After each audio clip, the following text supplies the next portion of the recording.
এখানে আমরা যারা বসছি আমাদের প্রত্যেককে দিয়ে সেজদা করাইতে আল্লাহর পক্ষে সম্ভব? বলেন না কেন? এই যুবক বলো না।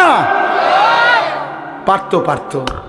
এশার নামাজ না পড়ে নাফরমান, তোমরা যারা এক ওয়াক্ত নামাজ পড়ো না, খোদার 365 দিনে কোনো দিন যেই নাফরমান ফজরের নামাজ পড়লি না, এক বছরে কোনো দিন মুসলমানের বাচ্চা, তোর মা, তোর বাবা, তোর অভিভাবক, তোর সমাজ তোকে কোনোদিন বলল না যে ফজরের নামাজ পড়তে যদি একদিন ভোরবেলা আল্লাহর কোনো ফেরেশতা তোর ঘাড় ছাইয়া একটা থাপ্পড় দিত তো তোর বংশের 14 গোষ্ঠী আর কোনোদিন সেজদা না দিয়ে ঘুমাইতো না।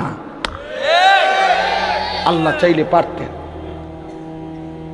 কিন্তু আল্লাহ বলেন আমি চাইছিলাম বান্দা না দেখে, আমার রসুলের কথা শুনে, আমার কোরআনের কথা শুনে, আমার মনোনীত উলামা, কত ইমাম, কত খতিব, কত আলেম, কত বক্তা, কত ওয়ায়েস, কত পীর, কত বুজুর্গ, কত আউলিয়া, কত চিৎকার করছে রে বান্দা, কত কাঞ্জেরে তোর সামনে কতবার বলছে।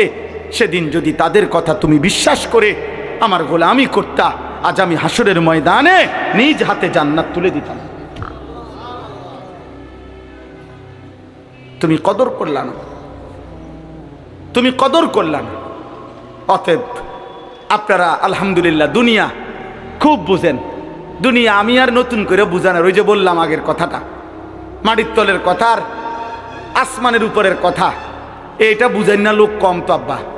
দুনিয়া বুঝানোর লোক আলহামদুলিল্লাহ প্রচুর আছে, প্রচুর আছে।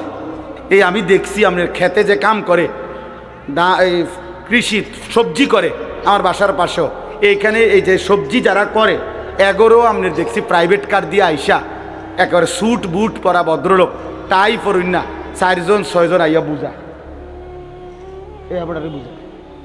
আর আমি বুঝি, আবার আমি বুঝাইতাম যে ভাই আসেন আজকের মাহফিলে আমরা শুনি একটি অটো সুন্দরভাবে কিভাবে চালাইতে হয়, এটা আমি বুঝাইতাম। কথা কয় না মোফাজ্জল ভাই, এটা বুঝাইতো নাকি? এটা কিতা বুঝা, এটা অটো চালাইতে এটা বোঝানোর কি দরকার? ওইটার লগে 2 দিন আটলেই তো হইল। দুনিয়াতে একেবারে সহজ, দুনিয়া একদম সহজ, দুনিয়া একদম সহজ দুনিয়া। আরে ভাইয়া 200 কোটি মুসলমান যদি 400 কোটি হাত একত্র করেও 24 ঘন্টা দুনিয়া উপার্জনের জন্য চেষ্টা করে, আল্লাহর কসম কাফের বেঈমানদের সমপরিমাণ দুনিয়া ইমানদারের হবে না, হবে না, হবে না, হবে না। আল্লাহ দিবে না, আল্লাহ এটা ওয়াদা দিয়ে রাখছে, ওয়াদারনি ওয়াল মুকাদ্দিবিনা উলিন নামাতি ওয়া মাহিলহুম কালিলা। আল্লাহ বলছে মিথ্যাবাদী নাফরমানদেরকে কিছু সময়ের জন্য দুনিয়া দিয়ে দাও। বান্দা মোমেন সেজদা দিয়ে আমার কাছে আইসো, আমি আল্লাহ তোমার চাহিদাও পূর্ণ করব জান্নাতে। তোমার চাওয়া শেষ হইলে আমি নিজের থেকে কোটি কোটি কোটি কোটি আরো দিতে থাকবো। আমি সব দেব জান্নাতে, দুনিয়া শুধু খোরাকি। ওই আমার বাসাত রাজমিস্ত্রি কাজ করছে, ওর লগে চুক্তি হইল, সিস্টেম কইছে হে হুজুর ডেইলি 8 জন কাজ করব, কর্মচারী আপনি 600 টাকা করে ডেইলি হাজিরা দিয়ে যাবেন রোজ। আর ছাদ ডালাইয়ের পরে স্কোয়ার ফিট মাইপা আপনার 280 টাকা করে যত আসে বাকি টাকাটা দিবেন। এইটা হইল হিসাব। আমি বুঝছি এইটা আমগো হিসাব। আল্লাহ আমারে বলছে বান্দা তুমি শুধু ইমান আমলের সাথে দুনিয়া খোরাকিটা কোনো রকম নিয়ে আসো, খাইয়া আইও, বাকি যা হিসাব কইরা জান্নাতে আমি দিয়ে দেবো তোমার। সুবহানাল্লাহ। শুধু দিন খোরাকি নাও, হ্যাঁ ডেইলি খোরাকিটা শুধু না। এই জন্য ইমানদার খোরাকি নেয়। এই জন্য ইমাম সাহেব 10,000 টাকা বেতনে 1 মাস চলে, 8,000 টাকা বেতনে 1 মাস চলে, 12,000 টাকা বেতনে 1 মাস চলে, কিস্তি নাই। কিন্তু মাসে 1.5 লাখ টাকা ইনকাম, কিস্তি চলে 4টা। আরো আমারে তো কতজনে বলছে খাস করে দোয়া করতাম এই কিস্তি লেগে, মানে এমন দোয়া করতাম যাতে কিস্তি 4টা 8টা হয়। মা তো খাস করে দোয়া করলে কি করতো, কিস্তির উপরে দোয়া তো আমনে লেগে এইটাই যে হুজুর দোয়া করবেন কিস্তি চলে 4টা, তার মানে আরো যাতে 4টা বাড়ে কিস্তি। আমার একবার একজন হুজুর রবিবারে ছাদ ডালাই খাস করে দোয়া করবেন। আমি বললাম দোয়া করি আল্লাহ যাতে ছাদ ডালাইয়ের দিন ডাকবা যায় নিচের দিকে, মানে এমন। তাহলে নাহলে খাস দোয়া কি, এটা পরে জাঁতা দেওয়াতে দোয়াটায় নর্মাল দোয়াই তো ছাদ ডালাই হয়, তো যেহেতু সাপ দিতেন কইছেন আপনি খাস, তো তাহলে একটু সাপ দিলাম। দুনিয়া মোটর সাইকেলের লেগে দোয়া, হাই মুসলমান, হাই মুসলমান, ছাদ ডালের দোয়া। হুজুর দোয়া করবেন, কষ্ট করে আল্লাহ আল্লাহ করে 12 লাখ টাকা ব্যবস্থা করছি ছেলেটার বিদেশের, আল্লাহ আল্লাহ করে করছে। 3 লাখ টাকা সুদে নিছে, 4 লাখ টাকা কিস্তিতে নিছে আল্লাহ আল্লাহ করে। হায় হায় হায় হায় মুসলমান, কেমনে বললে এত বড় কথা? এত বড় না ফরমানির কথা কেমনে কইলা? আরে সুদখোর কেমনে বললা? আল্লাহ আল্লাহ করে নিছো কেমনে? আর সুদের টাকার উপরে দোয়া চাও কেমনে? কি দোয়া করতো আমনের ফুতের লেগে? আপনি কি দোয়া চাচ্ছেন? কি দোয়া করতো? আমি দোয়া করতাম যে আল্লাহ উনি যে 6 লাখ টাকা সুদ নিছে এটাতে বরকত দেন নাকি? তো কি দোয়া করতো কি? তা নাই তো কি? আর নাই তো দোয়া করতে আল্লাহ সুদখোরকে ধ্বংস করে দেন, তো নাই তো বরকত দেন বলা যাবে? কথা বলেন না কেন? সাবধান মুসলমান, আখিরাত খামখেয়ালিন। আবারও বললাম, এজন্য এই জবানের হেফাজত জরুরি, হালাল হারামের পার্থক্য বোঝা জরুরি। এক মুসলমান, আবারও বলি, আখিরাতকে আপনারা মামুলি ভাববেন না, আখিরাতকে খামখেয়ালি মনে করবেন না। আখিরাতে পুরো জিন্দেগির হিসাব দিতে হবে, রাত দিন 24 ঘন্টার হিসাব দিতে হবে। অতএব আজকে আমি এতগুলো কথার পরে আপনাদের কাছে আমার মূল বক্তব্য হলো, আব্বা চলেন আমরা একটা এতটুকু বুঝি যে কমপক্ষে নিজের দিকে একবার নজর দেই। আমি আপনি যে যেখানে আসি 30টা সেকেন্ড, প্রত্যেকে একবারে 30 সেকেন্ড সময় আপনি একটু চোখ বন্ধ করে অথবা আপনার বিবেক দিয়ে আপনি ভাবেন, আমরা যারা এখানে বসা এখন যে অবস্থানে বসে আছি, চোখ বন্ধ করে বা 30 সেকেন্ড নীরবে ভাবেন তো যে অবস্থায় আছি, এই অবস্থায় আমাদের জীবনের গুনার পরিমাণ বেশি নাকি নেকির পরিমাণ বেশি? কি মনে হয়? তাইলে এখান থেকে যদি হাসরের ময়দান হয়, মালিকের সামনে দাঁড়াইয়া কেমনে হিসাব দিবে? কেমনে হিসাব দিবে? আপনি কি মরবেন না? আপনাকে কি কবরে যাইতে হবে না? এই কথাটাই আমি মনে করাই দিলাম। আমার ছোট্ট বুঝে আমি এতটুকু বললাম। আল্লাহ তাআলা বলছে, বান্দা এবার যদি মনে করে থাকো তোমার গুনার পরিমাণ বেশি, তাইলে তুমি অন্য কোথাও গিয়ে লাভ নাই।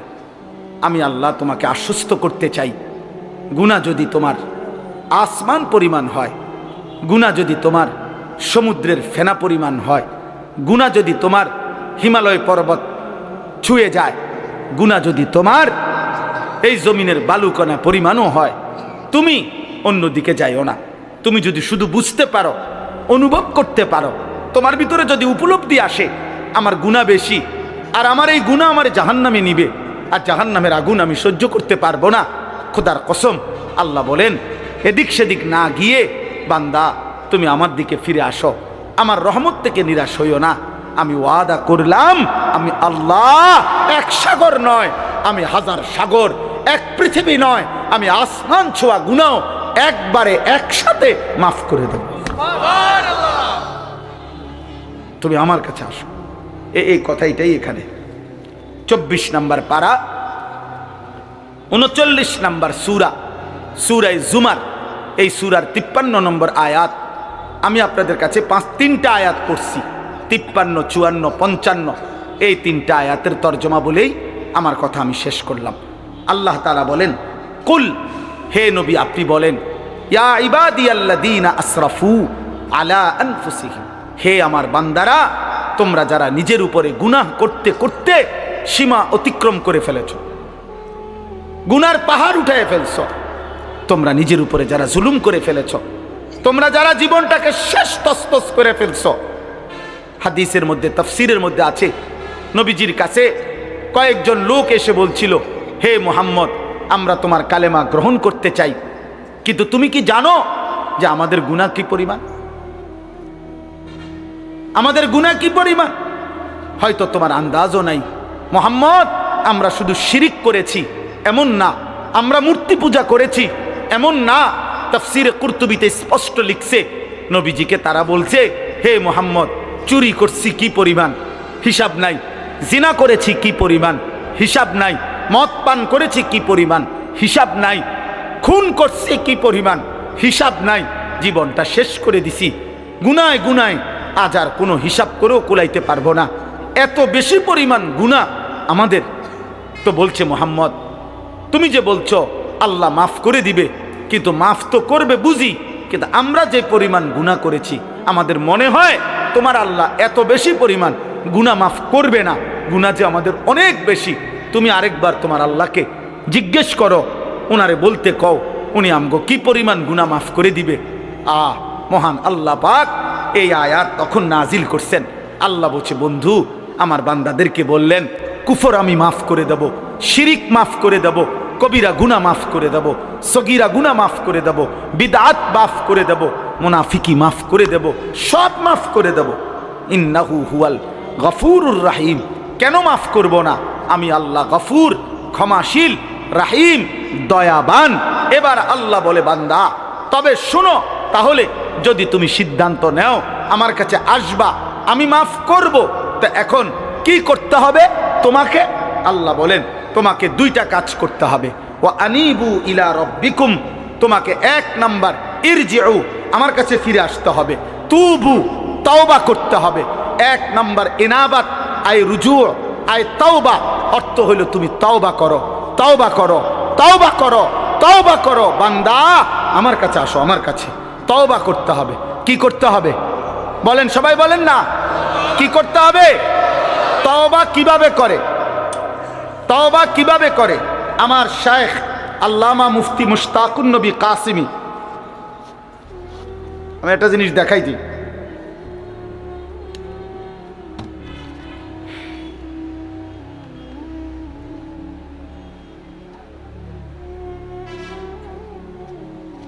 এই দেখেন, এখানে আমি সাদা কাগজে লিখছি চ আকার চা, দেখছেন নি? এটা চ আকার চা, কি লিখছি? তাহলে এটাই তো চা, ঠিক না? না না, এটা চায়ের শব্দ, এটা চায়ের শব্দ। সাফাতা, চিনি, পানি, এই তিন জিনিস একত্র হইয়া যেটা হয় সেটারে কয় চা। অতএব তওবা, তওবা, তওবা, এইটা আপনি কইলেন, এটা তওবা না। তিন জিনিস একত্র হইলে সেটাকে বলে তওবা। এক নাম্বার, কুফর হোক, শিরিক হোক, কবিরা হোক, বিদআত হোক, নিফাক হোক, যত গুনাহ আমার হচ্ছিল, করছিলাম, সব ছেড়ে দেওয়া। দুই, আর করবে না এ কথার চূড়ান্ত ওয়াদা দেওয়া। তিন, লজ্জিত এবং অনুতপ্ত হয়ে মাফ চাওয়া। আল্লাহ বলেন, তুমি বান্দা তিনটা বলো, আল্লাহ আমি গুনাহ ছেড়ে দিলাম, আল্লাহ আমি আর করব না, ওয়াদা দিলাম, আল্লাহ আমি লজ্জিত, মাফ চাইলাম। আল্লাহ বলে, বান্দা এ তিন জিনিস দুনিয়াবাসীর শুনাইলে হবে না। আমি দিল জানি, আমি কলজার ভিতরেও জানি। তুমি আসলে বলো না নকলে বলো, তুমি বাস্তবে বলো নাকি ধরা খাইয়া বলো, আমি সব বুঝি। যদি দিল থেকে বাস্তবিক অর্থে গুনাহ ছেড়ে দিয়ে আর করবা না ওয়াদা দিয়ে লজ্জিত এবং অনুতপ্ত হয়ে তওবা করো, আমি যদি দিল দেখে বুঝি, তো আমি আল্লাহ, আমি ওয়াদা দিলাম, এক সাগর এক নদী নয়, আমি আসমান ছোঁয়া গুনাহ মাফ করে দিলাম। শর্ত হলো কয়টা হইতে হবে বলেন? এক নাম্বার, গুনাহ ছেড়ে দিলাম, বলেন। দুই, আর করব না, ওয়াদা দিলাম, বলেন। তিন, লজ্জিত মাওলা, মাফ চাইলাম, আল্লাহ বলে মাফ করে দিলাম। আমরা দেশের এই সময় বিড়ি খায়, হেবাড়ার মুখে আসবি তোবা তোবা তোবা তোবা, আস্তাগফিরুল্লাহ, আস্তাগফিরুল্লাহ। কিও দেশটাত কি শুরু হইলো? এই আমনে যেটি খাইতে আছেন এটি শুরু হয়েছে। আর হেবাড়া তওবা করে, তওবা। টেলিভিশনের দিকে তাকাইয়া আছে রাক্ষসের মতো, নর্তকীর দিকে তাকাইয়া আছে, মহিলার দিকে তাকাইয়া তাকাইয়া, এরপরে কয় আস্তাগফিরুল্লাহ, আস্তাগফিরুল্লাহ। কিও দেশটায় কি চলতে আছে? এটি এই যে টেলিভিশন চলতে আছে, হ্যাঁ, হাবড়া তওবা করে, মস্কারি করেন। এটা তওবা, কথা বলেন না কেন? এটা তওবা, এটা আস্তাগফিরুল্লাহ। এমন আস্তাগফিরুল্লাহর উপরে আস্তাগফিরুল্লাহ, এমন আস্তাগফিরুল্লাহর উপরে কি আস্তাগফিরুল্লাহ। এই জন্য আমাদের করাচি হজরত কুতবে আলম আরিফ বিল্লাহ হজরত মাওলানা শাহ হাকিম মোহাম্মদ আখতার রহমতুল্লাহ আলাইহি তিনি এটা বলছিলেন একবার, অর্থাৎ হজ্জের সফরে যাইতেছেন বিমানের ফ্লাইটে, ওনার সাথের হাজি এহরাম পরা, তো হজরতের সাথে বসা, তো যাইতেছে আর কি। তখন তো বিমানের মধ্যে যেই মহিলারা আপনার বিমানের কাজ করে, আপনার এয়ার হোস্টেস যেগুলো, এরা তো এদের কাপড় চোপড় তো অল্প অল্প, কোম্পানি দুর্বলের কারণে দুইজনে মিললে একজনেরটা পরে, কথা বুঝছেন, এটা কোম্পানির সামর্থ্য কম এই জন্য। তো এই এই মহিলাদের দিকে তাকাইয়া তাকাইয়া তাকাইয়া হাজি সাহেব, ওই হজরতের সাথের হাজি সাহেব, ও বেখেয়ালে কইতেছে আর কি, আস্তাগফিরুল্লাহ আস্তাগফিরুল্লাহ, হজরত দেখছেন এগুলোর কাপড় চোপড়ের কি হালাত। তে হজরত তখন বলছে, হ্যাঁ ভাই তেরি আস্তাগফিরুল্লাহ পর আস্তাগফিরুল্লাহ, তোমার আস্তাগফিরুল্লাহর উপরে আস্তাগফিরুল্লাহ, পহলে তো নজর হটাও ফির আস্তাগফিরুল্লাহ পড়ো, আগে তো চোখ সরাও, বেডির দিকে চাইয়া রইছো আবার কব আস্তাগফিরুল্লাহ আস্তাগফিরুল্লাহ। ये कौन सा আস্তাগফিরুল্লাহ, এটা কিসের আস্তাগফিরুল্লাহ, এটা নিয়ে আস্তাগফিরুল্লাহ আমনে। তাইলে মূলত কি, গুনাহ ছেড়ে দিলাম, আর করব না, ওয়াদা দিলাম, লজ্জিত অনুতপ্ত হয়ে মাফ চাইলাম। ওয়া আসলিমু লাহু মিন ক্বাবলি আন ইয়াতিয়াকুমুল আযাবু সুম্মা লা তুনসারুন। আল্লাহ বলে প্রথম হলো তওবা করো, 2 নাম্বার হলো এখন থেকেই, আজকের থেকেই, যেদিন তওবা করলা, যেদিন বুঝলা, সেদিন থেকেই আমার আনুগত্য শুরু করে দাও। এখন থেকে আর পিছনের গুনাহ আর করবা না, আমার হুকুম ছাড়বা না, আজই নামাজ শুরু করো, আজকেই শুরু করো, আজকেই শুরু করো, আজকেই শুরু করো। আল্লাহ তৌফিক দান করেন। আল্লাহ বলে, বান্দা এই 2 কাজ, তওবা করো এখন, আনুগত্য আমার ইবাদত শুরু করো এখন, মৃত্যু আসার আগে আগেই, মৃত্যু আসলে আর তোমাকে সাহায্য করা হবে না, আর সাহায্য করা হবে না। তৃতীয় আয়াতে আল্লাহ বলেন, অত্তাবিউ আহসানা মা উনজিলা ইলাইকুম মির রাব্বিকুম মিন ক্বাবলি আন ইয়াতিয়াকুমুল আযাবু বাগতাতাও ওয়া আনতুম লা তাশউরুন। আল্লাহ বলেন, আবারও বলছি, আমি যেই শ্রেষ্ঠতম কিতাব কোরআন নাজিল করেছি, আমার কোরআন মৃত্যু আসার আগে আগেই আনুগত্য করো, হঠাৎ মৃত্যু আসবে যা তুমি টেরও পাবে না, অতএব তার আগে আগেই বান্দা তুমি আমার কোরআন ধরো, আমার দ্বীন ধরো, আমার আনুগত্য করো, আমার বন্দিগি করো। আমার ভাই